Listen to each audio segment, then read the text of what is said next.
Sulamat siyang fellow Greens from Indonesia, to the members of the Sarekat Hijau Indonesia. I hope I get that pronunciation right. It is an honor to be with you here today in a very critical time. For all of us around the world, we are actually living in an existential crisis right now, in which all of us needs to unite and to work together. Actually, there should be no more nations. If you know the song of John Lennon, uh, we should begin breaking the barriers of nations and states, because the problem of the environment and climate is different to us. I'm asking to choose my language. How do I choose? It's English. Okay. I would like to share my screen, my presentation. Okay. Share screen. How do I do?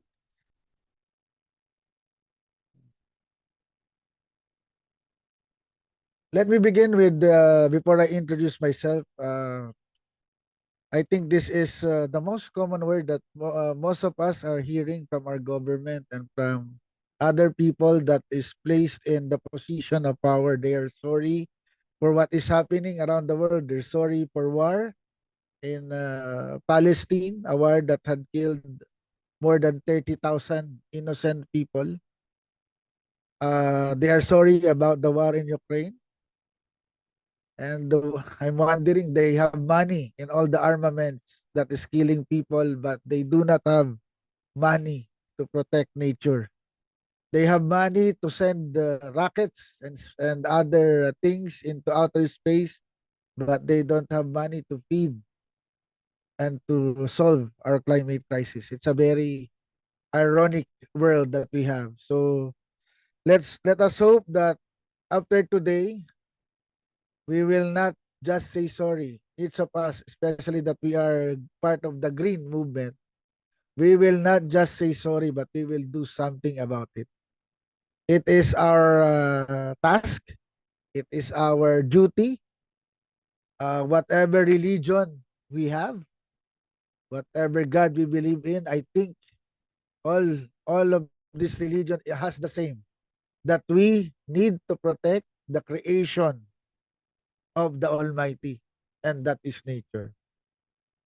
As said before, I think I was introduced that I am the national president of the Green Party of the Philippines. I am a Filipino, although I look somewhat like an American, but I'm not. Last 2022, I ran as a senatorial candidate of the Senate of the Philippines. I received 700,000 votes. I ran together with the Green Left, somewhat a Green Left coalition together with the Workers' Party. So let us talk about the facts that is happening around the world. There is a COP agreement that says that we need to prevent 1.5. But the thing is, we have failed to prevent 1.5. I guess you all know that just last January, I think, late January, we breached 1.5 degrees Celsius. It's almost 1.51, if I'm not mistaken. So we already have breached the 1.5 mark. So what would be the next step? So that's the question that we should all be asking ourselves. In the Philippines, this is what's happening in the Philippines. As the country, the president of the Philippines, Marcos, is he says he's pro-environment, he's pro-climate action, but as we all know, climate action is not just all about using renewable energy. In the Philippines right now, a lot of reclamation is being done. One of the most famous is the Manila Bay Reclamation. It is the main bay in the Philippines where you have the port, and it's being reclaimed despite a Supreme Court order. So for greens, even if it's soil, it's still waste. It's garbage because the soil is not supposed to be in a bay. Second, and there is a massive construction of expressways in the Philippines. It's a car-centric, it's becoming a very car-centric country where selling of cars is encouraged, selling and buying of cars is encouraged. And mass transportation is not very good. Active mobility is not a priority in the Philippines. So more and more expressways are being created. And just recently, there is the new airport in the Philippines. It's the Bulacan Airport. It is situated in a marshland. It's a catchment for rainwater. So it is where all the flood water goes into. So imagine where your marshland, your catch basin for flood waters will be made into an airport. So could you imagine how many people would be flooded and how high that flooding would be? This is the Manila Bay Reclamation. It has 9 projects in all. And all of this will destroy mangrove forest in that area. Pretty weird, right? Our governments are, I don't know. They're really weird. And there's also reclamation in the Laguna Lake that is destroying the livelihood of very, very small farmers. And in one of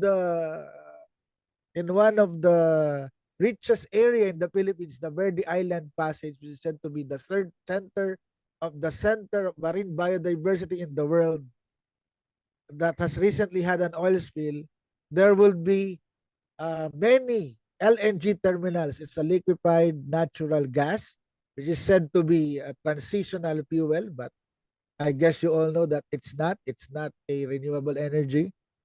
And this will endanger the Verde Island Passage, a marine center of marine biodiversity. So lots of terminal will be placed there. There will be a lot of marine vehicles passing through the area and a lot of risk of oil spills. And also mining. It's very rampant in the Philippines. Mining in indigenous people's area. A land owned by indigenous people are not being respected. Their ancestral domain is not being respected, and mining is being done in those areas despite the non-agreement of the indigenous people. Also, there are lots of land conversion happening in the Philippines, where agricultural land is being converted into real estate land, into luxury real estate buildings. And one of the owners of those is in fact the chairperson of the government, the Senate Committee for Environment, Climate Change and Agriculture. So he's doing something that he is not supposed to do. And deforestation in the Philippines is also increasing rapidly, with illegal logging happening in Palawan. And just I think last year there are more than 100 people, 100 environment defenders that have lost their lives to defend the environment. So instead of, the people protecting the trees, so they are being cut with the trees. No, they're defending the trees, but nobody is trying to defend the environmental defenders. I think the Philippines is right now one of the most dangerous places for environmental defenders and green. So if you would like to have a very exciting life, I invite you to go to the Philippines and start defending the environment here. It's one of the most dangerous type of advocacy in the Philippines. So the Philippines, in fact, has the best environmental laws in the world. We have very, very good laws that you could look into, but ironically, it has one of the worst implementation when it comes to implementation. Most of these laws are not being implemented. So right now, What can we do together in the Green Party of the Philippines? Number one is, of course, taking personal action. We're encouraging people to do something to contribute, which I think also people from Indonesia, which we share the same topography. We share, I think right now we share the same uncertainty when it comes to government. So we should take our own personal action, do something in our home, in our family, in our own community. We should share and influence people, use social media, use our connections, and participate. We need to participate in whatever organization or community advocacy that we can do. And the main question that I've been asking myself as an environmental advocate is, can we really change, and can and should we, or can we and will we change? No? So in tinkering with that question, to end this short sharing and uh, uh, webinar sharing with you, I would like to leave you with two virtues that I think we all need right now as a green advocate. First is we need to have hope, no? To communicate hope to all of the people in Indonesia and other countries in the world. We need to still believe that things can be better. That we can still combat the climate crisis. We can still prevent more flooding.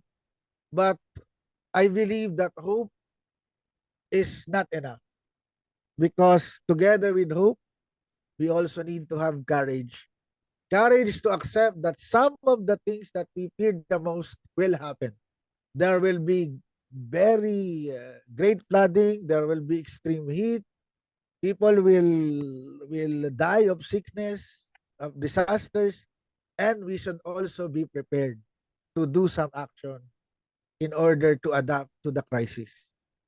Because we also need to accept that there are some things that are already happening that we can no longer prevent. So I would leave you with this saying from David Attenborough. He always says that many individuals are doing what they can, but real success can only come if there is a change in our societies. Our society needs to change. How? We change our society, we change the mindset of the people, we need to change the way that we think, but that will not be enough.